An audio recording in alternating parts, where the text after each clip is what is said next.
नमस्कार दोस्तों, चलिए जानते हैं राजस्थान की फटाफट 25 बड़ी खबरों को सिर्फ 10 मिनट में। लेकिन उससे पहले आप यह वीडियो किस जगह से देख रहे हैं हमें कमेंट में जरूर बताएं। बेटियों की पढ़ाई के लिए राजस्थान सरकार की योजना के तहत आर्थिक सहायता दी जाती है, जिससे गरीब परिवारों की लड़कियां पढ़ाई जारी रख सकें। इस योजना में अलग अलग कक्षाओं पर अलग राशि मिलती है। सरकार का उद्देश्य है कि कोई बेटी पैसों की वजह से स्कूल छोड़ने को मजबूर न हो और आगे बढ़ सके। प्रधानमंत्री नरेंद्र मोदी ने अजमेर दौरे के दौरान HPV वैक्सीनेशन अभियान की शुरुआत की और कई विकास योजनाओं की सौगात दी। कार्यक्रम में स्वास्थ्य सुरक्षा, महिला सशक्तिकरण और युवाओं के भविष्य पर जोर रहा। स्थानीय लोगों ने इसे बड़े बदलाव की शुरुआत बताया और उम्मीद जताई कि इससे चिकित्सा जागरूकता बढ़ेगी। विधानसभा में मुख्यमंत्री भजन लाल शर्मा ने वित्त और विनियोग विधेयक पर जवाब देते हुए कर्मचारियों और पेंशनधारियों के लिए राहत भरी घोषणाएं की। वेतन सुविधाओं और प्रशासनिक सुधारों पर सरकार का रुख साफ दिखा। इससे कर्मचारियों में उम्मीद जगी कि आने वाले समय में आर्थिक स्थिति और मजबूत होगी। राजस्थान के 8 जिलों में 1 अप्रैल से सरसों और चना की MSP पर खरीद शुरू होगी। किसानों को सीधे फायदा देने के लिए मंडियों में तैयारी तेज कर दी गई है। प्रशासन का कहना है कि इस बार भुगतान प्रक्रिया तेज होगी ताकि किसानों को फसल बेचने के बाद लंबा इंतजार न करना पड़े। एक ऐसी होली की पहल भी सामने आई है जहां लोग पानी बचाने के लिए रंग नहीं लगाते। गांव के लोग पारंपरिक पूजा गीत और सामूहिक भोज से त्योहार मनाते हैं। उनका मानना है कि खुशियां रंगों से नहीं मिलजुल कर रहने से आती हैं और पानी बचाना आने वाली पीढ़ियों के लिए जरूरी है।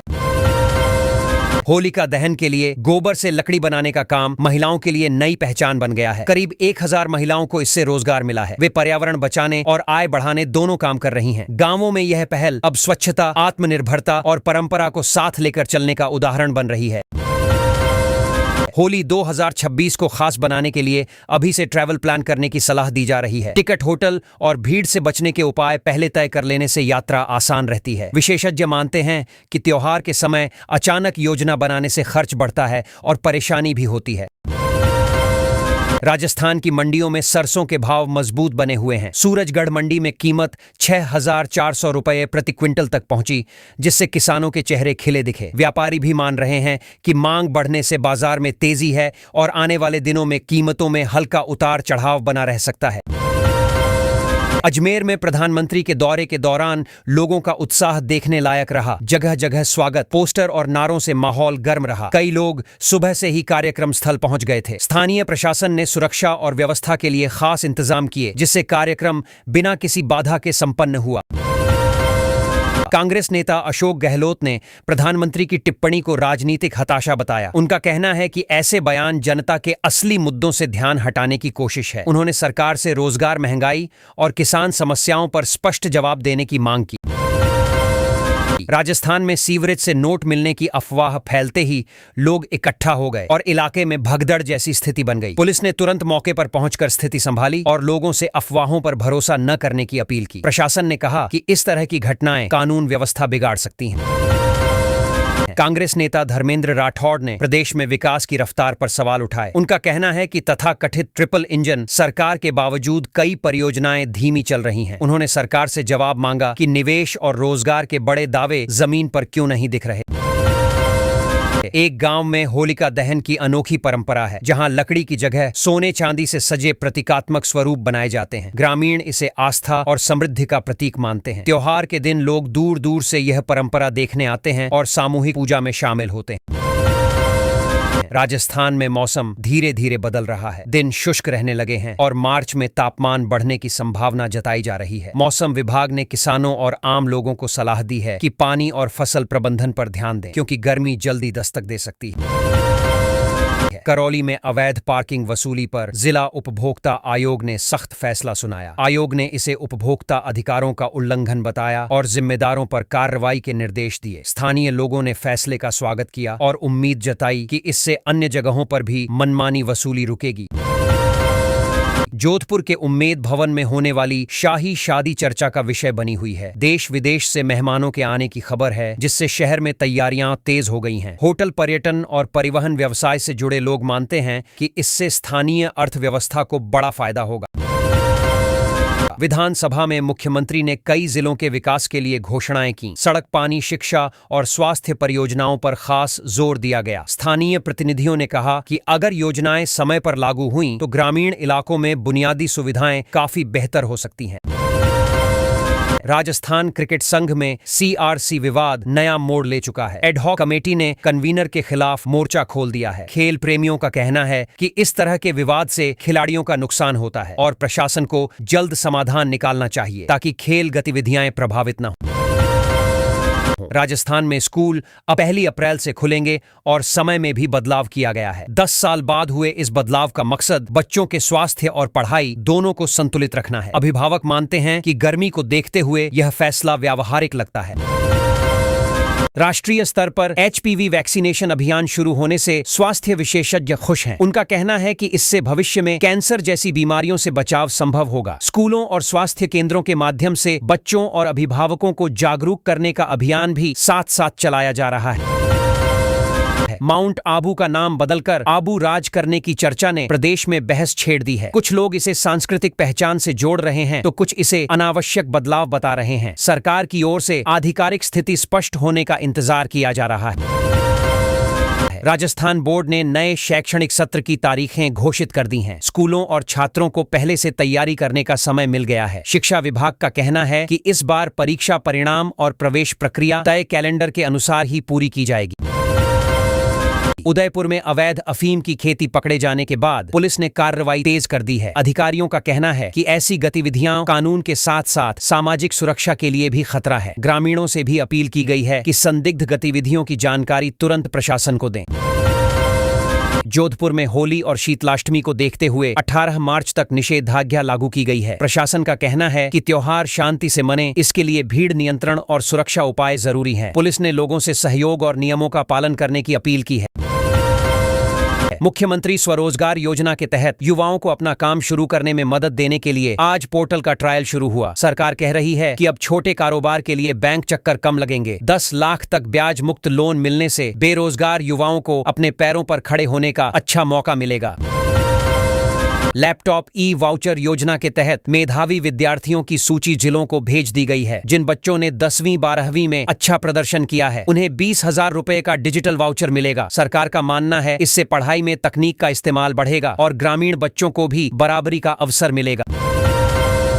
विदेशी भाषा प्रशिक्षण कार्यक्रम में युवाओं को जापानी, कोरियन और फ्रेंच सिखाने के लिए आवेदन शुरू हो गए हैं। रोजगार विभाग का कहना है कि विदेशी कंपनियों और होटल इंडस्ट्री में इन भाषाओं की मांग है। प्रशिक्षण पूरा करने वालों को प्लेसमेंट सहायता भी दी जाएगी ताकि पढ़ाई सीधे नौकरी से जुड़ सके।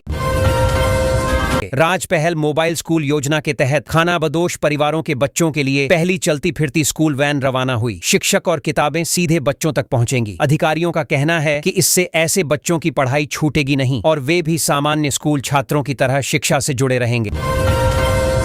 लखपति दीदी योजना में आज 5,000 नई महिलाओं को स्वयं सहायता समूहों से जोड़ा गया। सरकार का लक्ष्य है कि महिलाएं छोटे व्यवसाय शुरू करें, बचत करें और परिवार की आय बढ़ाएं। प्रशिक्षण, बाजार और बैंक सहायता मिलने से गांवों में महिला आर्थिक सशक्तिकरण की उम्मीद बढ़ी है। आयुष्मान आरोग्य योजना का नया चरण सक्रिय होते ही करोड़ों परिवारों को बढ़ा हुआ स्वास्थ्य कवरेज मिलेगा। अस्पतालों में इलाज का खर्च कम होने से गरीब परिवारों पर बोझ घटेगा। स्वास्थ्य विभाग का कहना है कि डिजिटल कार्ड से मरीजों को बिना कागज के इलाज मिलना आसान होगा।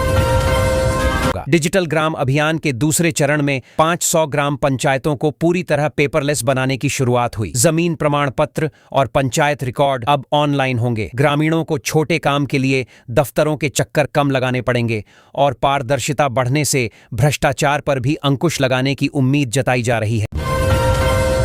पीएम किसान योजना की किस्त आज किसानों के खातों में पहुंची तो गांवों में खुशी दिखी। छोटे किसानों के लिए यह रकम बीज, खाद और घरेलू खर्च में सहारा बनती है। प्रशासन कह रहा है कि डिजिटल भुगतान से बिचौलियों की भूमिका खत्म हो रही है और लाभ सीधे किसानों तक पहुंच रहा है।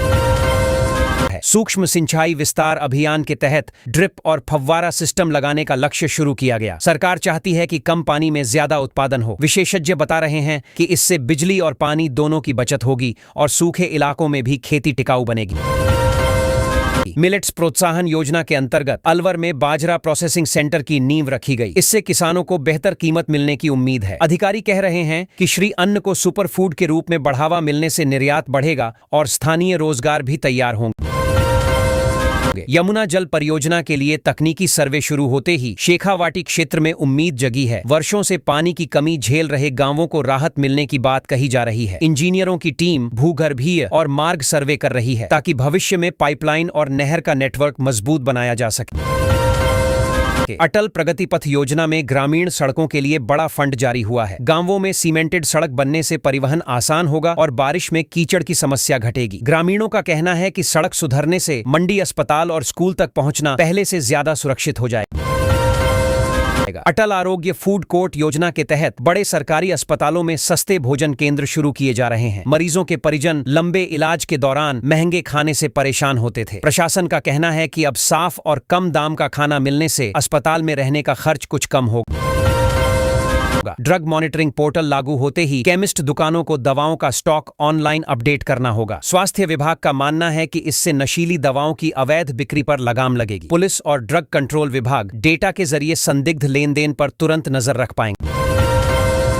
ग्रीन बजट योजना में बड़े शहरों में एयर प्यूरीफायर टॉवर लगाने का प्रस्ताव मंजूर हुआ। पर्यावरण विशेषज्ञ कह रहे हैं कि यह स्थायी समाधान नहीं, लेकिन प्रदूषण वाले इलाकों में राहत दे सकता है। सरकार समानांतर रूप से पेड़ लगाने, ट्रैफिक नियंत्रण और उद्योग उत्सर्जन कम करने पर भी जोर दे रही है। आज नरेंद्र मोदी के अजमेर दौरे में हजारों लोगों की भीड़ जुटी। उन्होंने कहा कि विकसित भारत के साथ विकसित राजस्थान भी लक्ष्य है। कार्यक्रम में कई परियोजनाओं का उद्घाटन हुआ और केंद्र राज्य सहयोग की बात दोहराई गई। लोगों ने उम्मीद जताई कि घोषणाएं जमीन पर जल्दी उतरें।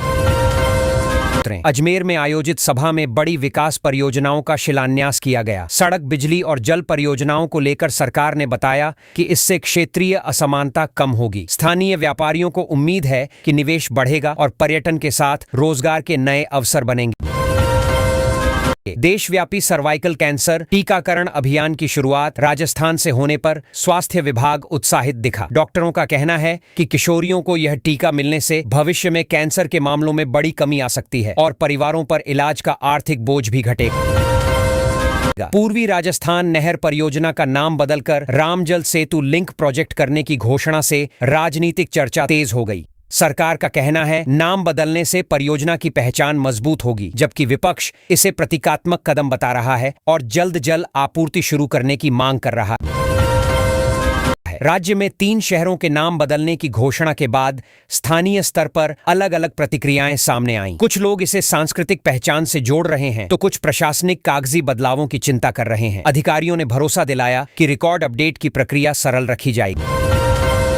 पुराने दस्तावेजों पर स्टैंप ड्यूटी छूट लागू होने से जमीन जायदाद के लंबित मामलों को राहत मिलने की उम्मीद है। वकीलों का कहना है कि इससे लोग पुराने कागज नियमित कराएंगे और सरकार को भी राजस्व का नया स्रोत मिलेगा। आम नागरिक इसे व्यावहारिक फैसला मान रहे हैं।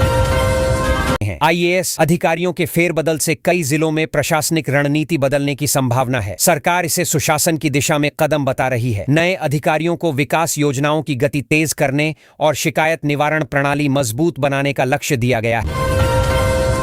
राजस्थान टेस्टिंग एजेंसी बनाने की प्रक्रिया शुरू होते ही अभ्यर्थियों में उम्मीद जगी है कि भर्ती परीक्षाएं समय पर होंगी। सरकार कह रही है कि एक केंद्रीकृत एजेंसी से पेपर लीक और देरी जैसी समस्याएं कम होंगी और युवाओं का भरोसा भर्ती प्रक्रिया में लौटेगा।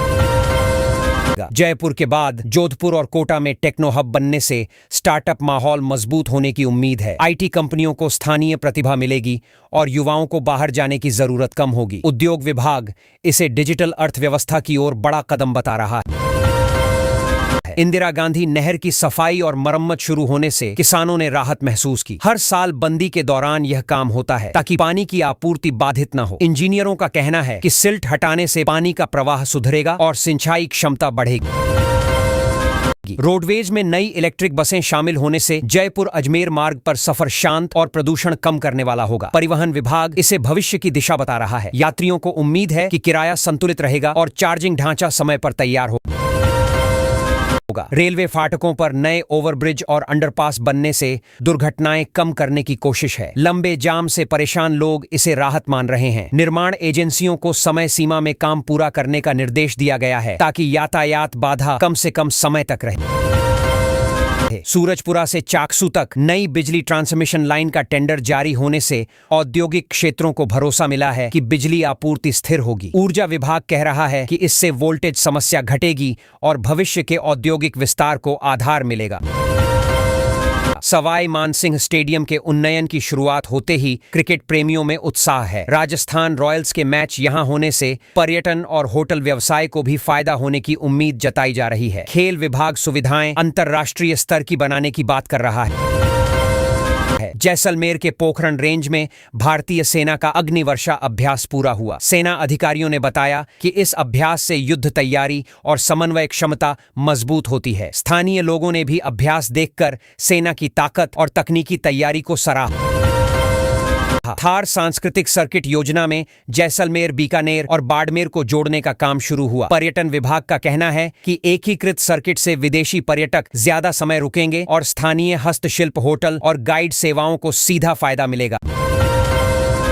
झुंझुनू में प्रस्तावित वॉर म्यूजियम के लिए सेना और राज्य के बीच समझौता हुआ। यह संग्रहालय सैनिक परंपरा और शौर्य की कहानियों को दिखाएगा। शिक्षा विभाग का मानना है कि इससे युवाओं में देशभक्ति और सैन्य इतिहास के प्रति रुचि बढ़ेगी। राज्य की प्रति व्यक्ति आय बढ़ने का अनुमान जारी होते ही आर्थिक हलकों में चर्चा तेज हुई। विशेषज्ञ कह रहे हैं कि सेवा क्षेत्र और पर्यटन वृद्धि का असर दिख रहा है, लेकिन ग्रामीण आय में संतुलित सुधार जरूरी है ताकि विकास का लाभ समाज के सभी वर्गों तक पहुंचे। कृषि उत्पादों को जीआई टैग दिलाने की प्रक्रिया शुरू होने से किसानों और कारीगरों को उम्मीद है कि उनके उत्पाद की पहचान और कीमत दोनों बढ़ेंगी। वाणिज्य विभाग कह रहा है कि इससे नकली उत्पादों पर रोक लगेगी और निर्यात में ब्रांड वैल्यू मजबूत होगी। मौसम विभाग ने पश्चिमी जिलों में तापमान बढ़ने और लू जैसी स्थिति का अलर्ट जारी किया है। डॉक्टर सलाह दे रहे हैं कि लोग पानी ज्यादा पिएं और दोपहर की धूप से बचें। प्रशासन ने स्कूलों और मजदूरों के लिए सावधानी निर्देश जारी किए हैं। सरसों की नई आवक शुरू होने से मंडियों में हलचल बढ़ी है। किसान फसल लेकर पहुंच रहे हैं और भाव फिलहाल स्थिर बताए जा रहे हैं। व्यापारियों का कहना है कि उत्पादन अच्छा रहा तो आगे कीमतों में थोड़ी गिरावट भी संभव है, जिससे तेल मिलों को राहत मिलेगी। राजस्थान में आज से 9 से 14 साल की बेटियों के लिए सर्वाइकल कैंसर से बचाव वाला HPV टीकाकरण अभियान शुरू हुआ है। इसकी शुरुआत प्रधानमंत्री नरेंद्र मोदी ने की। सरकार चाहती है कि गांव शहर की बच्चियां समय पर टीका लें ताकि आगे चलकर बड़ी बीमारी से सुरक्षित रह सकें और परिवार भी जागरूक बने। राज्य में जल जीवन मिशन की रफ्तार तेज करने के लिए सरकार ने जिला कलेक्टरों को तय समय सीमा दी है। लक्ष्य है कि हर घर नल से पानी पहुंचे और गर्मी में लोगों को टैंकर पर निर्भर न रहना पड़े।